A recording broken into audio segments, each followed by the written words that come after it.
Bonjour et bienvenue dans Crunch, le podcast qui fait croustiller le rugby avec la rédaction de l'équipe. Bonjour la rédaction de l'équipe. Bonjour. Bonjour Christelle. Bonjour.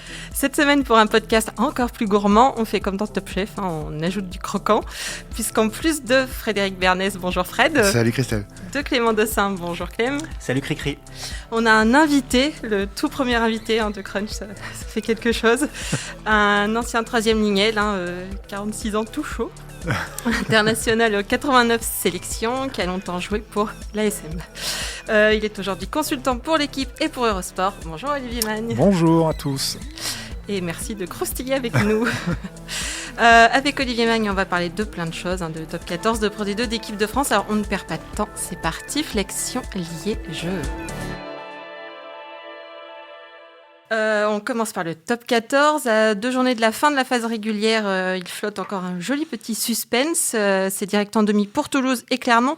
Mais derrière, entre le Loup, 3e avec 70 points, et Bordeaux, 9e avec 57 points, ils sont encore 7 à se disputer les 4 places de barragistes. C'est bien disputé, tout ça. Olivier, elle vous plaît, cette fin de saison ?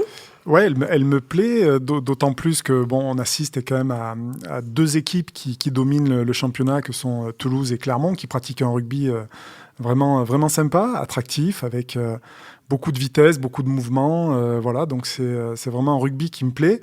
Et puis derrière, voilà, c'est un championnat qui est homogène, qui a pas donné encore tout son verdict et qui va, dans les prochains matchs, dans les prochaines semaines, nous donner les élus pour les phases finales. Oui. Tu vois qui d'ailleurs ? C'est vrai qu'on en parlait tout à l'heure et je pense que Montpellier s'est lancé dans une dynamique plutôt positive. Et c'est vrai que voilà, le Racing qui a perdu hier est à contrario dans une autre dynamique. Et je pense que ça peut bénéficier évidemment à une équipe comme Montpellier qui peut jouer les troubles faits sur cette fin de saison. Fred, le Racing ? Oui. Qu'est-ce qui se passe ?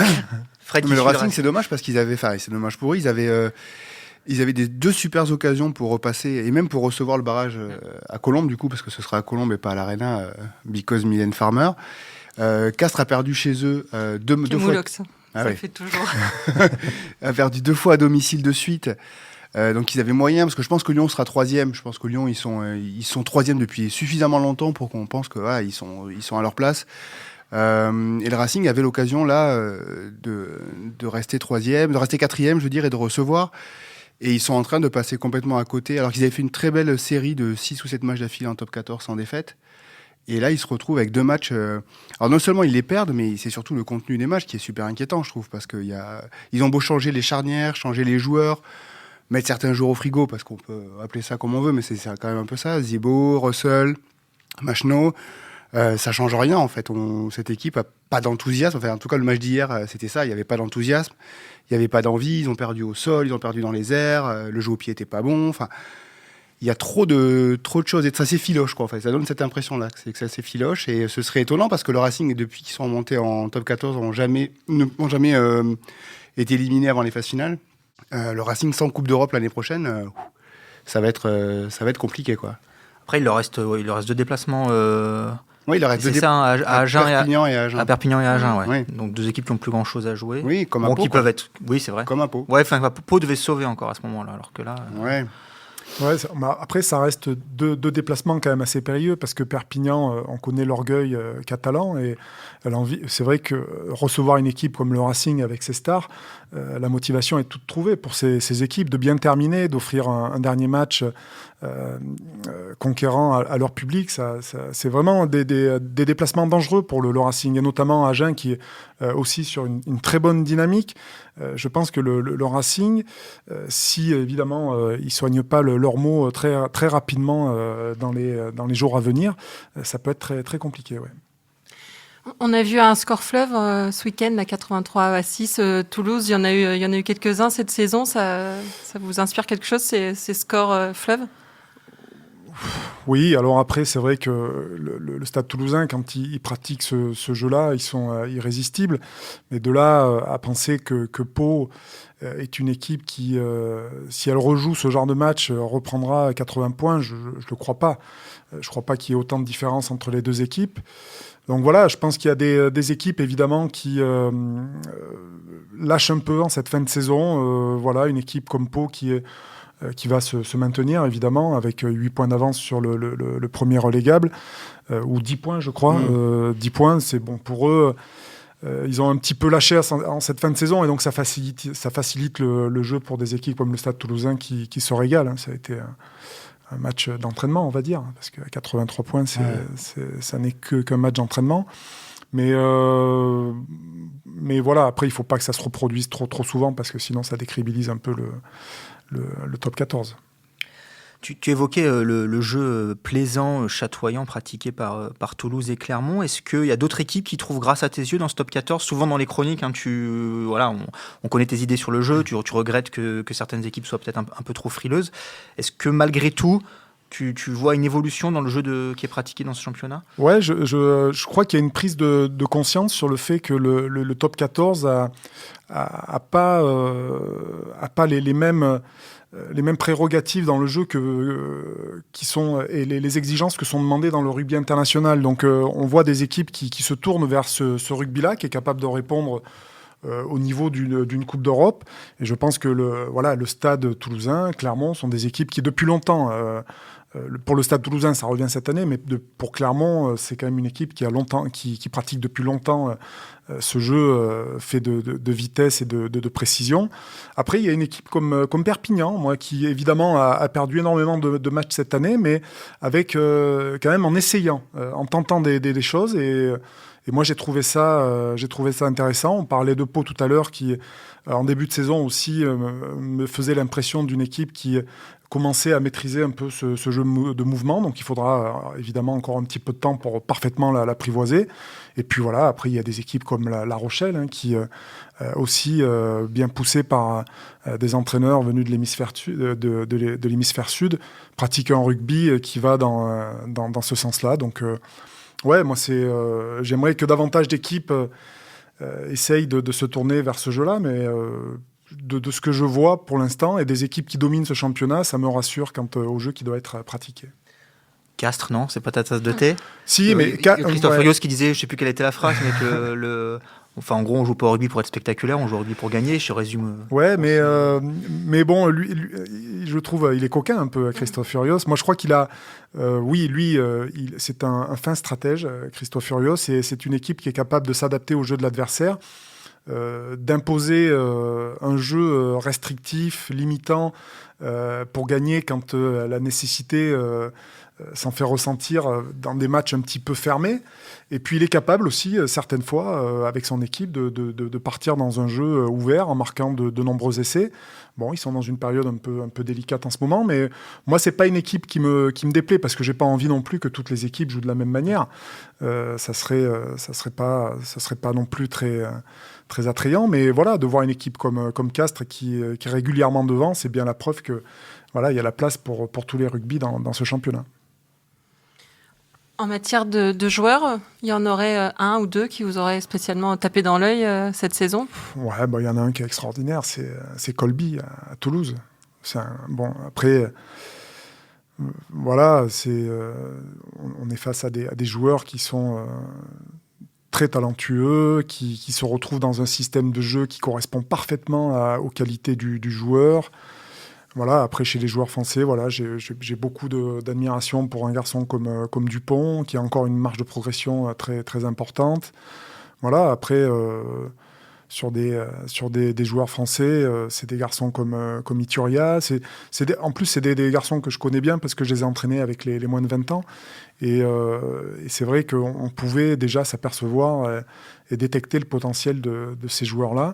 Et je crois qu'ils sont encore capables de beaucoup plus dans un rugby qui leur correspond, dans un rugby où voilà, il y a de la vitesse, il y a de l'initiative, de l'anticipation. C'est des joueurs qui sont très intelligents et qui sont capables de vraiment non seulement de prendre du plaisir dans ce jeu, d'y être efficace, mais aussi de donner du plaisir aux spectateurs, parce que c'est très important aussi de pouvoir plaire à son public. Et qu'est-ce que tu penses de Sékou Makalou ? C'est un joueur que certaines personnes aimeraient le voir déjà en équipe de France. On voit qu'il a un potentiel athlétique assez incroyable, mais qui fait aussi parfois des fautes. Il coûte des cartons, des pénalités. Qu'est-ce que tu penses de ce joueur qui jouait à ton poste, quoi ? Ouais, je pense que c'est un joueur qui aurait besoin peut-être d'aller peut-être dans un club où il y a un jeu un peu débridé, où il a besoin de parfaire un petit peu sa technique. Sékou Makalou, c'est un garçon qui joue énormément sur sa qualité athlétique. Et c'est vrai que par moment, moi j'aimerais le voir jouer des situations de surnombre, jouer parfaitement des situations de jeu un petit peu complexes. Et pour l'instant, je trouve que c'est aussi en rapport avec le jeu du Stade français, c'est que pour l'instant, on sent que ça se met en place. Et il y a Eneke Meyer qui est arrivé depuis seulement 8 mois. Et on sent évidemment que tout n'est pas encore très clair. Et je pense que pour les joueurs aussi, il y a une phase de construction, d'apprentissage qui leur permettra d'exprimer pleinement leur potentiel, et c'est le cas de Sékou. Je ne vais pas trahir de secret, mais on a déjeuné avec Olivier Mann ce midi et tu nous parlais de François Cross, qui est un joueur que tu aimes beaucoup aussi, le troisième lignel toulousain. Tu peux nous en dire un mot ? C'est un joueur que j'ai eu aussi là, avec les moins de 20 ans, et moi je trouve que c'est un joueur qui a une influence considérable. C'est vrai qu'on ne le voit pas de l'extérieur, mais en termes de mentalité, de valeur, c'est un joueur qui a une grosse influence sur son équipe. Et il réalise de très bons matchs. D'ailleurs, j'étais un peu surpris de ne pas le voir titulaire lors de la demi-finale de Coupe d'Europe. Tu n'aurais pas fait ce choix-là, toi ? Non, mais après, moi, le choix d'Olivier Magne à ce moment-là, on s'en fiche un peu, mais non, mais c'est vrai que, je pense que c'est un joueur, et vous verrez ce que je vous dis, c'est un joueur qu'on retrouvera très très vite en équipe de France, et peut-être avec un statut, avec un rôle de capitaine beaucoup plus tôt que prévu. Ouais. On va passer à l'équipe de France. À moins de 5 mois de la Coupe du Monde, les autres préparent minutieusement la compétition. Nous, on vient de faire entrer Fabien Galtier, le préparateur physique Thibaut Giroud, dans le staff, sans mettre le staff au courant tout de suite d'ailleurs. Olivier, ce fonctionnement, il vous étonne un peu ? Oui, c'est un peu surprenant en termes de communication. Après, on sent qu'évidemment, il y a un peu de précipitation, paraît un peu à l'urgence par rapport à cette Coupe du Monde qui arrive dans les prochains mois. Donc voilà, on place Fabien un petit peu en position de sauveur pour assister Jacques Brunel dans sa tâche. Oui, donc c'est vrai qu'en termes de communication, on est un petit peu surpris de voir comment ça s'effectue, mais dans une situation d'urgence, je pense que tout le monde est un peu pris de panique et on n'a surtout pas envie de voir l'équipe de France éliminée au premier tour de la Coupe du Monde. Ce serait, Pour vous, il fallait que ça bouge. On ne pouvait pas rester en stand-by comme ça. Je sais pas, c'est vrai que j'étais un peu surpris cet hiver en écoutant les joueurs, le staff de l'équipe de France, sur le compte-rendu des matchs, et d'avoir un avis qui, moi, était en décalage un petit peu avec ce qu'on pouvait voir, quoi. Donc, je me dis dans quelle mesure un entraîneur reconnu comme Fabien Galtier peut amener autre chose, un petit peu de fraîcheur. Est-ce que Fabien permettra à l'équipe de France de se qualifier pour les quarts de finale ? Moi, je crois que ça tient... la problématique de l'équipe de France aujourd'hui, elle est systémique. Je pense qu'il y a énormément de facteurs qui sont à remettre en cause, de choses à repenser pour permettre à nos joueurs finalement de plus être aussi dépendants d'un staff. Aujourd'hui, les joueurs doivent être plus acteurs et moins consommateurs de ce qu'ils font pour véritablement ne pas attendre d'un entraîneur et de quelqu'un qu'on leur apporte la solution. Donc, on verra ce qui se passera. Il y a quand même une grosse interrogation vue de l'extérieur sur le mode de fonctionnement de ce staff-là à court terme jusqu'à la Coupe du Monde. Toi qui as été le coéquipier de Fabien et le joueur aussi en équipe de France de Jacques Brunel au début des années 2000 avec Laporte, comment tu les vois cohabiter? On sait qu'ils ont été ensemble à Colomiers. Comment ça peut se passer tout ça? C'est pas simple comme positionnement, et pour Fabien et pour Jacques qui voit arriver Fabien dans ses pattes. Comment tu imagines la cohabitation? Moi, je crois qu'il y a quand même une association qui, avec une base qui est le respect. Les deux hommes se connaissent parfaitement. Et je pense que Jacques Brunel sera à l'écoute et que Fabien va prendre les commandes très très rapidement, je pense.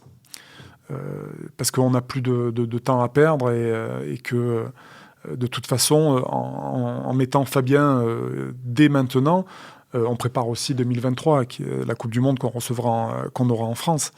Donc voilà, alors après, la question, c'est de savoir quelles seront les prérogatives des adjoints aussi de Jacques Brunel, sachant que voilà, un garçon comme Jean-Baptiste Elissalde était avec les trois quarts, mais aussi sur la circulation offensive. On sait que Fabien a ses idées précises, a des idées précises là-dessus. Donc j'imagine que dans un premier temps, ça ne va pas être évident. Maintenant, ça sera à ces deux hommes de véritablement prendre les choses en main, définir les rôles des uns et des autres, même s'ils sont réduits pour ceux qui étaient déjà en place. Mais l'important, c'est l'équipe de France et maintenant les hommes, on fera avec. Mais toi qui as été longuement en équipe de France, ça peut déstabiliser des joueurs. Ça y est, tu le tutoies maintenant. Ah mince, j'ai oublié mon côté Mary Poppins s'est envolé. Oui, on peut se tutoyer. Il n'y a pas de problème. Je disais donc, Mary Poppins disait que oui, les joueurs, est-ce que ça peut les déstabiliser, ce genre de changement, puis savoir exactement qui tu dois écouter Oui, non, c'est pour cette raison que je pense que Fabien va prendre les choses en main très très vite. Je pense qu'il n'y a pas d'autre alternative. Voilà, il arrive avec un préparateur physique. Les joueurs vont arriver avec Fabien, sachant qu'il y a quand même de jeunes joueurs dans cette équipe et que inévitablement, ce seront des joueurs qui seront là aussi pour la prochaine Coupe du Monde. Jacques Brunel sera en quelque sorte un peu le manager et Fabien l'entraîneur de cette équipe. Donc c'est le fonctionnement à déterminer, ça leur appartient, on verra comment ça fonctionne. Maintenant, les joueurs aussi, il faut aussi qu'ils se prennent en main et qu'ils n'attendent pas forcément toujours de l'entraîneur qui leur apporte toutes les solutions. Et c'est à eux de faire ce qui leur sera demandé. Et puis après, quand on est sur le terrain, ils feront ce qu'ils voudront. En termes de joueurs, justement, pour cette Coupe du Monde, tu nous disais ce midi, toi, tu serais assez partisan d'un gros coup de fraîcheur, d'un gros coup de jeunesse? Ah ouais, d'un rajeunissement. Je pense qu'il y a des joueurs avec un énorme potentiel, de jeunes joueurs qui ont évidemment tout à gagner, à jouer très rapidement en équipe de France, au plus haut niveau. C'est à guérir avec une Coupe du Monde à leur actif. Et je pense que la chance d'avoir la Coupe du Monde en 2023 doit permettre à l'équipe de France, finalement, d'entrevoir une victoire dans cette compétition, ce qu'on attend depuis longtemps. Il faut arriver avec cette génération-là qui aura 25-26 ans en 2023. Il faut qu'on arrive avec des joueurs qui ont une cinquantaine de sélections, avec beaucoup d'expérience, l'habitude de jouer des matchs de très haut niveau. Et je pense qu'il est pas trop tard pour permettre justement à cette génération qui se retrouvera en 2023 d'acquérir de l'expérience avec une Coupe du Monde à leur actif. Mais alors du coup, qui parmi les jeunes joueurs tu t'intégrerais aujourd'hui parmi ceux qui n'y sont pas déjà, en fait, parce qu'il y en a déjà quelques-uns qui y sont. Ouais. Ntamak, Bamba. Ouais, il y en a beaucoup d'autres. C'est vrai que au poste de troisième ligne, je pense qu'il faut encadrer, il faut qu'il y ait toujours des garçons avec de l'expérience pour encadrer ces jeunes joueurs, mais je pense que prioritairement, ce serait de donner du temps de jeu et de titulariser les jeunes joueurs. Donc on voit des garçons qu'on a vus cet hiver, on pense à Aldrit, on pense à Marchand, qui est blessé malheureusement. Je parlais de François Cros.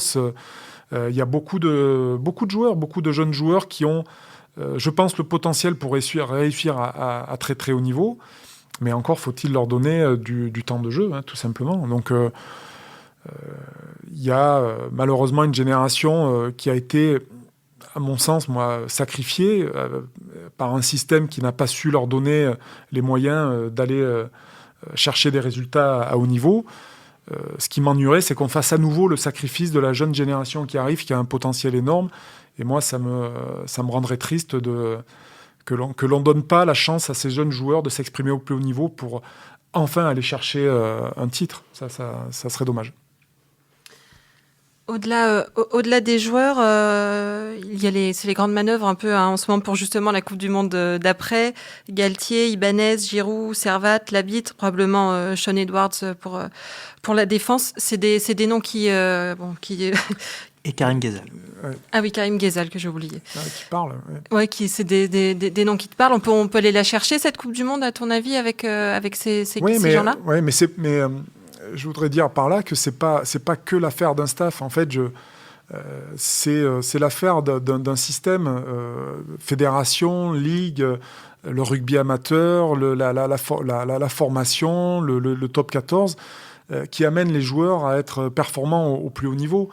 C'est pas uniquement l'affaire d'un staff technique en équipe de France qui amènera les joueurs à y être performants.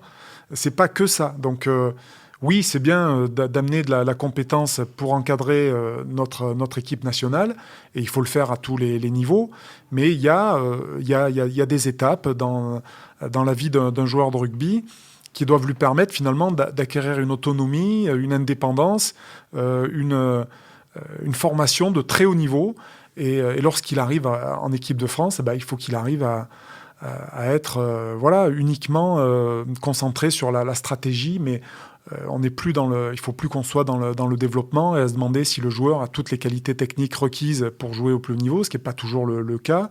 Donc il y a un effort à faire sur le système.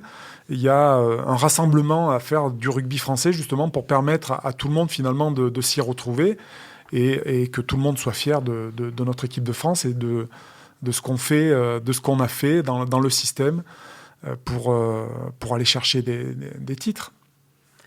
On a quand même le sentiment, je suis désolé, j'insiste sur la question, mais que pour le coup, là, la fédération s'est donné les moyens, ne serait-ce que financiers, parce que c'est un staff qui va coûter de l'argent, mais quand même comme tu disais, d'agréger des compétences.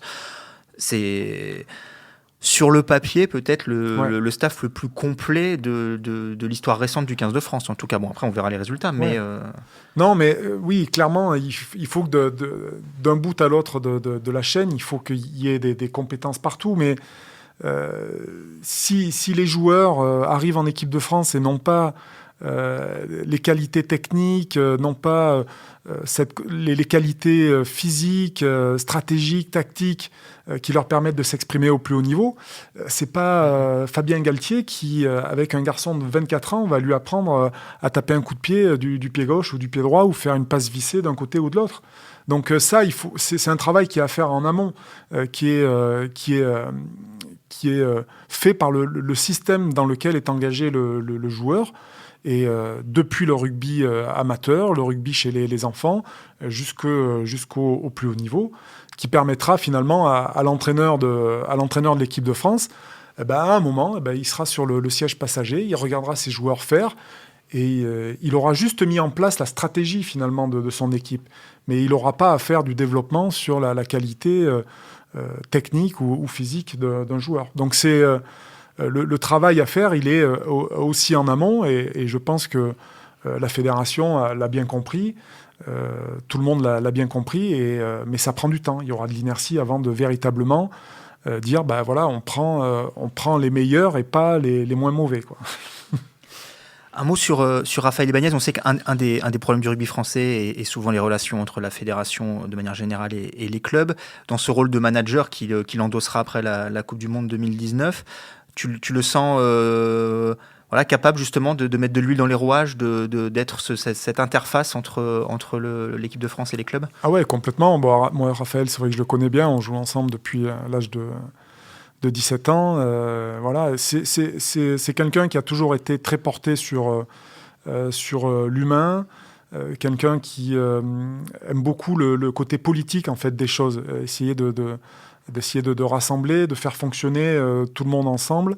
Voilà, donc je pense que oui, ça peut être quelqu'un de très important pour le rugby français. Il a une sensibilité sur le jeu, mais je ne crois pas que son rôle soit principalement celui d'entraîner. Je ne crois pas que ça soit son envie en plus.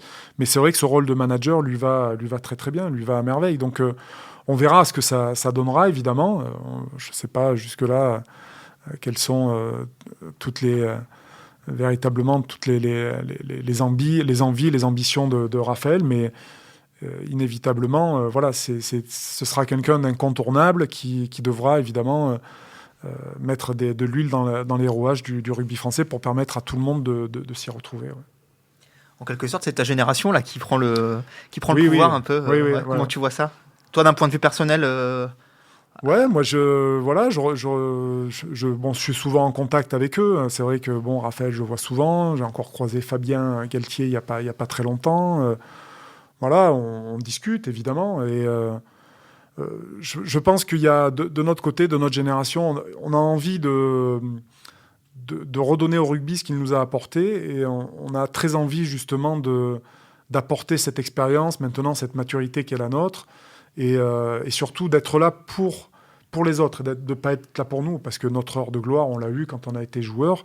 Et l'idée, quand maintenant vous êtes dirigeant ou entraîneur au plus haut niveau, c'est véritablement de se donner pour les autres et pour la jeune génération là, qui arrive, pour leur permettre justement d'aller chercher ce titre que nous, on n'a pas eu la chance d'aller chercher. Donc voilà, moi je trouve ça... Vous gagné d'autres quand même, ouais.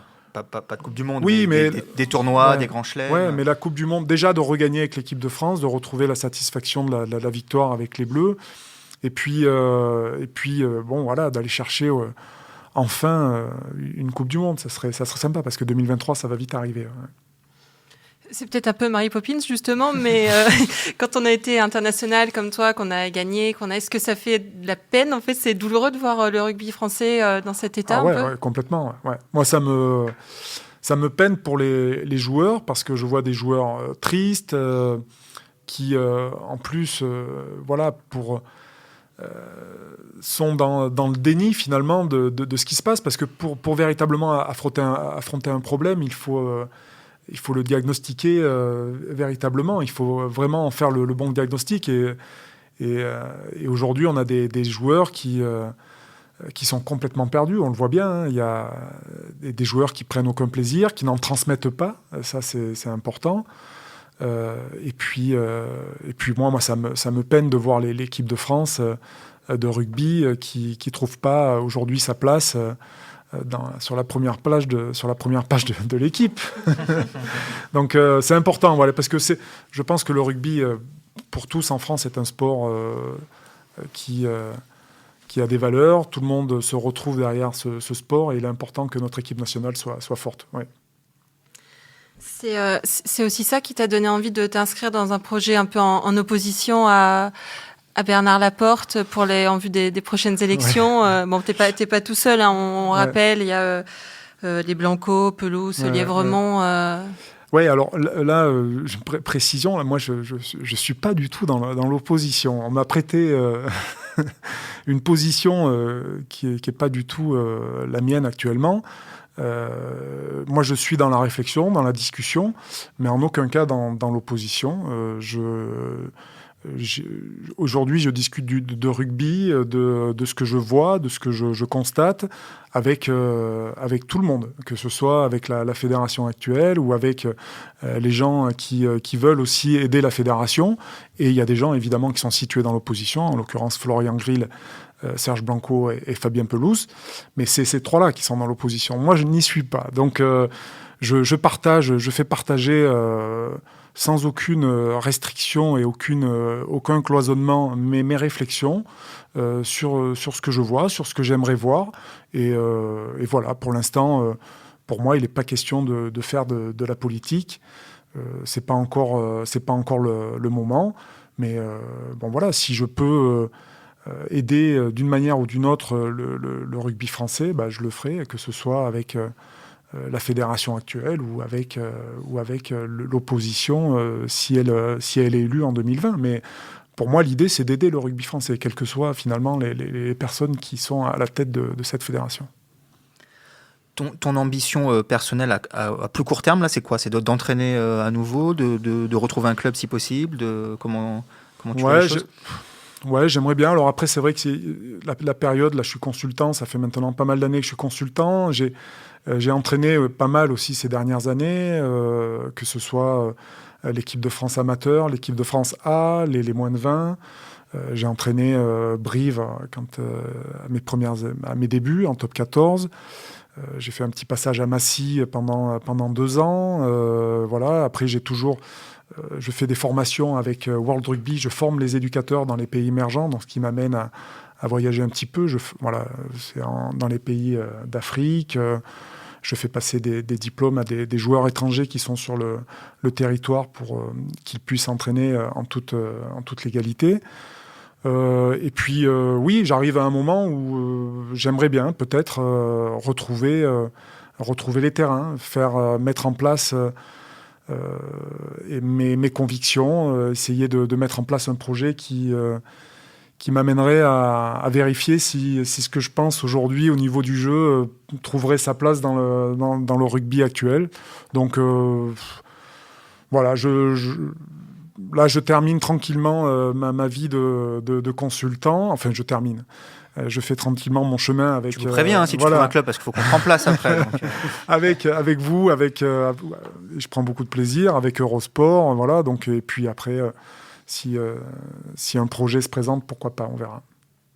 Ça veut dire que tu recherches des équipes, tu envoies des CV, tu es en discussion ou comment ça se passe justement quand on a été entraîneur des moins de 20 ? Ouais. Qu'on est devenu consultant, est-ce que c'est difficile après de revenir de l'autre côté ? Quand vous êtes entraîneur en Pro D2 ou en Top 14, voilà, vous êtes dans le circuit, donc c'est plus facile. Les présidents pensent plus facilement à vous. C'est vrai que quand un entraîneur un président de club cherche un entraîneur, il ne pense pas à Olivier Mann. Il voit Olivier Mann comme le consultant. Voilà, mais maintenant, c'est vrai que si je me décide véritablement à reprendre une activité d'entraîneur, évidemment qu'il faudra le faire savoir. Moi, pour l'instant, je vous dis, je cherche sans chercher, je regarde un petit peu ce qui peut être mis en place, un peu à droite à gauche, mais pour l'instant, j'ai pas fait encore la démarche véritable pour chercher un club. Ouais. T'as mis ton CV à jour, c'est bon, il est prêt au cas où. On dit que le rugby fait des sales lieux, tout va bien physiquement, sinon... Ah oui, ouais, non. J'ai eu la chance, quand j'étais joueur, de jamais avoir été blessé.